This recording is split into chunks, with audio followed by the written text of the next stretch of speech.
नमस्कार साथियों, देखिए 12th पास वालों के लिए आप कह सकते हैं कि ये सुनहरा मौका है कि आप एयरफोर्स में जा सकते हैं। ग्रुप एक्स और वाई दोनों के लिए आपकी वैकेंसी आ चुकी है। इस वीडियो में हम लोग एज, फी, एजुकेशनल क्वालिफिकेशन, एग्जाम सेंटर, हर चीज़ हम लोग देखने वाले हैं। उम्र, योग्यता, पाठ्यक्रम, हर चीज़ हम लोग देखने वाले हैं और सारा कन्फ्यूजन आपका इसी वीडियो में ख़त्म हो जाएगा। फिजिकल कैसे होना है, आपका मेडिकल कैसे होना, सारा कन्फ्यूजन जो है हम लोग एक ही वीडियो में ख़त्म कर लेंगे। यदि आप हमारे चैनल पर पहली बार आए हैं तो हमारे चैनल को लाइक करके सब्सक्राइब करके सपोर्ट जरूर करें। यदि आप इस वीडियो से लाभ लेना चाहते हैं तो आप इस वीडियो के अंत तक जरूर बने रहिएगा। तो चलिए शुरू करते हैं।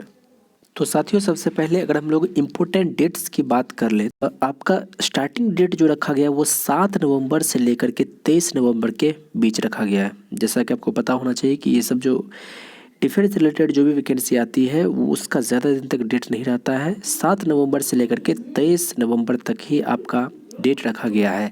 और अगर लास्ट डेट की बात करें तो वो 23 नवंबर ही रखा गया है। और एग्ज़ाम डेट जो है वो आपका जनवरी 18 से 24 जनवरी 2023 में आपका एग्ज़ाम भी हो जाएगा। तो काफ़ी फास्ट प्रोसेस होता है इन सब चीज़ों का, लेकिन हाँ अभी भी समय है।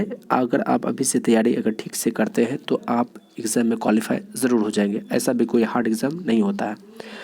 अगर हम लोग एप्लीकेशन फ़ी की बात करें तो आपको जनरल, ओबीसी, ईडब्ल्यूएस है तो आपको 250 लगेगा और एससी एसटी भी है तो आपको 250 ही लगेगा। कुल मिला करके फ़ी की बात करें तो सीधा सीधा फ़ी जो है वो 250 है। इसमें कोई भी रिलैक्सेशन किसी को भी नहीं दिया गया है। इसके बाद सबसे इम्पोर्टेंट बात आती है मिनिमम एज को लेकर के और मैक्सिमम एज को लेकर के। तो मिनिमम एज जो है जैसा कि आपको पता होगा कि 17.5 रखा गया है और मैक्सिमम एज की बात करें 21 है। अगर हम लोग इस दूसरी भाषा में समझें तो ये आपका इन दोनों के बीच में अगर आप हैं तो आप अपने एज के हिसाब से इस फॉर्म के लिए अप्लाई कर सकते हैं। और जैसा कि आपको पता होना चाहिए कि ये जो है आपका एयरफोर्स अग्निवीर के अकॉर्डिंग हो रहा है। आगे इस चीज़ को हम लोग समझेंगे। सबसे पहले अगर हम क्वालिफिकेशन की बात कर लें तो आपका एडवर्टाइज ये जो नोटिस आया हुआ है 1/2023 के अंतर्गत आया हुआ है। जो कि टोटल पोस्ट की बात करें, हालांकि अभी मेंशन नहीं किया गया कितने पोस्ट होंगे, लेकिन पिछले बार जो है आपका 3500 रहा था। इस हिसाब से आप कह सकते हैं कि 3000 के आसपास ये रहेगा। हालांकि अभी चुनाव होने वाला है 2024 का, तो हो सकता है कि और भी ज़्यादा 3500 से ज़्यादा भी आपका हो। तो जैसा कि आपको पता होगा कि एयरफोर्स में जो है आपका 2 ग्रुप बनता है, ग्रुप एक्स और ग्रुप वाई। दोनों के लिए क्वालिफिकेशन की बात करें तो 12th तो दोनों में ही मांगा जाएगा, लेकिन दोनों में अलग अलग ये बात है कि एक्स के लिए आपका साइंस होना चाहिए और वाई के लिए जो है आपका ज़रूरी नहीं कि आपका साइंस हो, कोई भी सब्जेक्ट से है तो आप ग्रुप वाई के लिए एलिजिबल हैं। लेकिन कंडीशन ये है कि साइंस में भी हो तो आपका 50% होना चाहिए।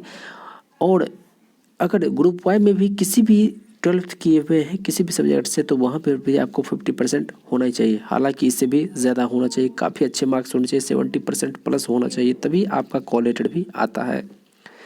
ये अलग बात है।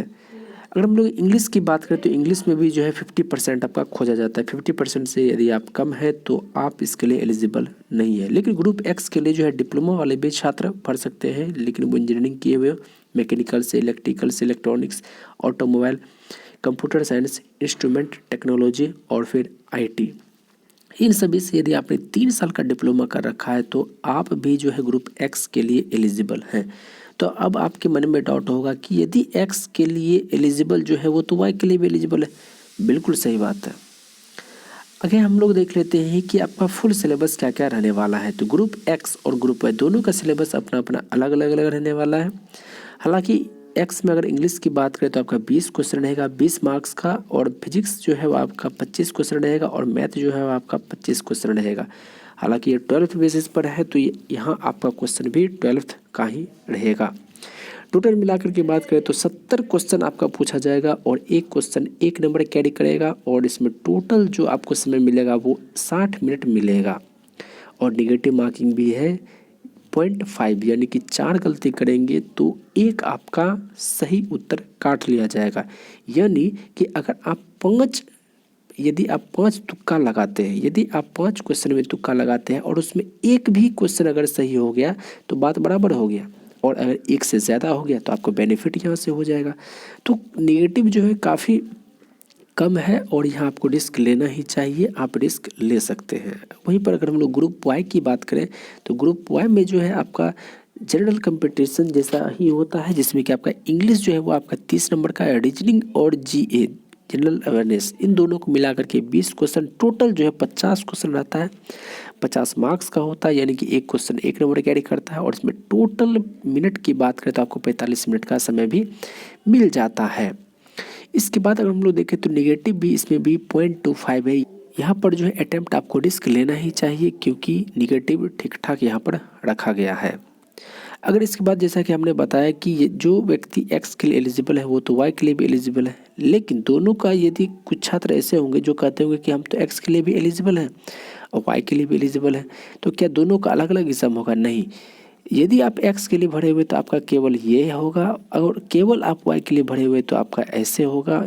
लेकिन बहुत सारे छात्र होंगे जो एक्स वाई दोनों के लिए भरे होंगे तो उनका कुछ इस तरह से होगा कि इंग्लिश जो है आपका, जिसमें English, physics, maths, general awareness, reasoning इस तरह का सवाल रहेगा। टोटल 100 क्वेश्चन, जिसमें कि इंग्लिश में बात करें 20 क्वेश्चन, फिजिक्स में 25 क्वेश्चन, मैथ में आपका 25 क्वेश्चन और जनरल अवेयरनेस, रीजनिंग इन दोनों को मिलाकर के 30 क्वेश्चन, यानी कि टोटल 100 क्वेश्चन 100 मार्क्स का रहेगा, जिसमें कि आपको टोटल 85 मिनट मिलेंगे। और इसमें भी निगेटिव की बात करें तो 0.25 ही है।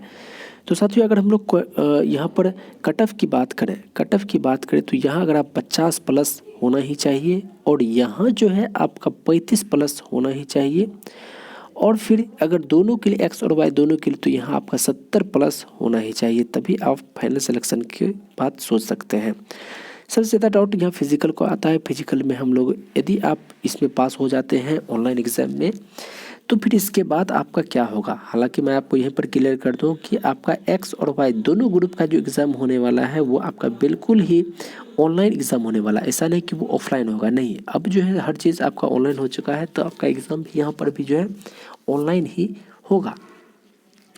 अगर हम लोग मेडिकल स्टैंडर्ड की बात कर लें तो हाइट जो है काफ़ी कम रखा गया है, 152.2 सेंटीमीटर, काफ़ी कम रखा गया है, इसमें कहीं कोई डाउट की बात नहीं।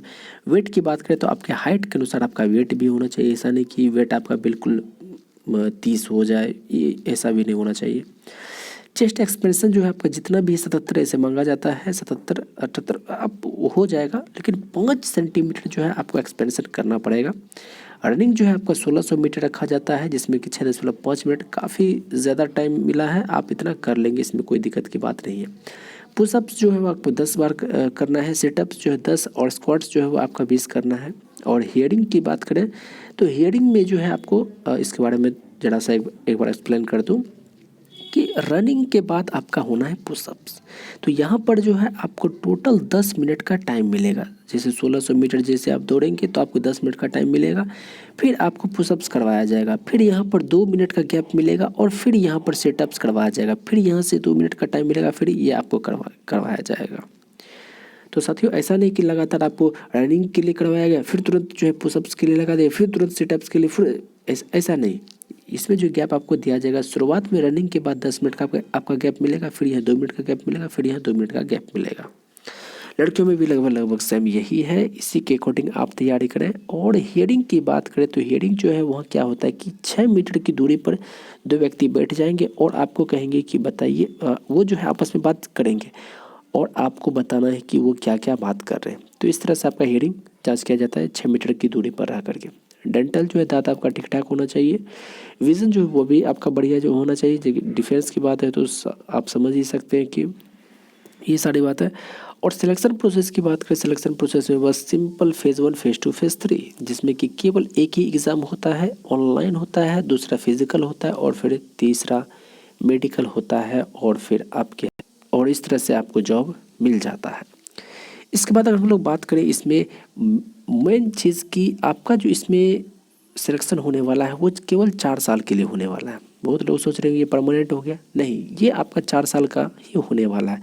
और ऐसा है कि आप अनमैरिड होना चाहिए तभी आप इस फॉर्म को भर सकते हैं, अनमैरिड होना चाहिए तभी आप फॉर्म को भर सकते हैं। ऐसा नहीं कि आप जो है मैरिड है, चाहे आप मेल हो या फीमेल हो, अनमेरिड होना चाहिए, तभी आप इस फॉर्म को भर सकते हैं। और दूसरी बात है कि इस 4 साल के अंतर्गत, इस 4 साल के दरमियान जो है आप शादी नहीं करेंगे। अगर आप मान लीजिए शादी कर लेते हैं तो फिर दिक्कत है, आपको वहाँ से डिसमिस कर दिया जाएगा। और क्या है कि आपको साथ ही साथ अनमेरिड होने का सर्टिफिकेट भी वहाँ पर आपको लगाना पड़ेगा कि हाँ आप अनमेरिड हैं। तो साथियों कुल मिलाकर के यही कह सकते हैं कि आपका 4 साल का नौकरी है जिसमें कि आप शादी ब्याह नहीं कर सकते हैं, उसके बाद ही आप कर सकते हैं। और आपका क्या क्या आपका वेतन रहने वाला है वो भी हम आपको थोड़ा सा एक्सप्लेन कर देते हैं। अगर हम लोग यहाँ पर सैलरी की बात करें तो आपका 4 साल का जैसे होने वाला है, फर्स्ट सेकेंड थर्ड फोर्थ। पहला साल जो है आपको 30,000 का सैलरी मिलता है मंथली पैकेज। दूसरे साल जो है आपको 33,000 मिलना शुरू होता है, और तीसरे साल जो आपको 36,500 मिलना शुरू होता है, और फिर चौथे साल जो आपका 40,000 महीना मिलना शुरू होता है। लेकिन इसमें बहुत आपका 9,000 जो है वो आपका काट लिया जाता है, जिसमें कि आपको इन हैंड सैलरी 21,000 और फिर 23,100, 25,580 और 28,000 रुपये आपको मिलता है। जैसा कि मैंने आपको बता दिया है कि इन चारों साल के अंतर्गत आप शादी नहीं कर सकते हैं। अगर आप शादी करते हैं तो आपको डिसमिस कर दिया जाएगा वहाँ पर। और फिर exit after 4 years as Agniveer in Indian Air Force, आप देख सकते हैं कि 11.71 लाख एज सेवा निधि पैकेज, आपको इतना लाख रुपए दिया जाता है। और साथ ही साथ स्किल गेंड सर्टिफिकेट भी आपको मिलता है। और फिर 25% टोटल जितने भी आपके से यहाँ सेलेक्ट किए जाएंगे उसमें से 25% को जो है आपको कर दिया जाएगा फिक्स, यानी कि वो और भी आगे भी चलते रहेंगे। बाद बाकी 75% स्टूडेंट को, 75% अग्निवीर को वहाँ से डिस्क्वालीफाई कर दिया जाएगा। तो साथियों आशा करते हैं कि आपको सारा कन्फ्यूजन, सारा डाउट आपका ख़त्म हो गया होगा। और अगर इससे रिलेटेड आपको कोई डीप नॉलेज चाहिए, डीप जानकारी चाहिए, तो साथियों आपको नोटिफिकेशन का लिंक मिल जाएगा, टेलीग्राम का लिंक मिल जाएगा, वहाँ पर आप नोटिफिकेशन खुद से भी पढ़ सकते हैं। हालांकि हमने सारा चीज़ एक्सप्लेन कर दिया। कोई भी डाउट रह गया हो तो कमेंट ज़रूर करें। शुक्रिया, जय हिंद।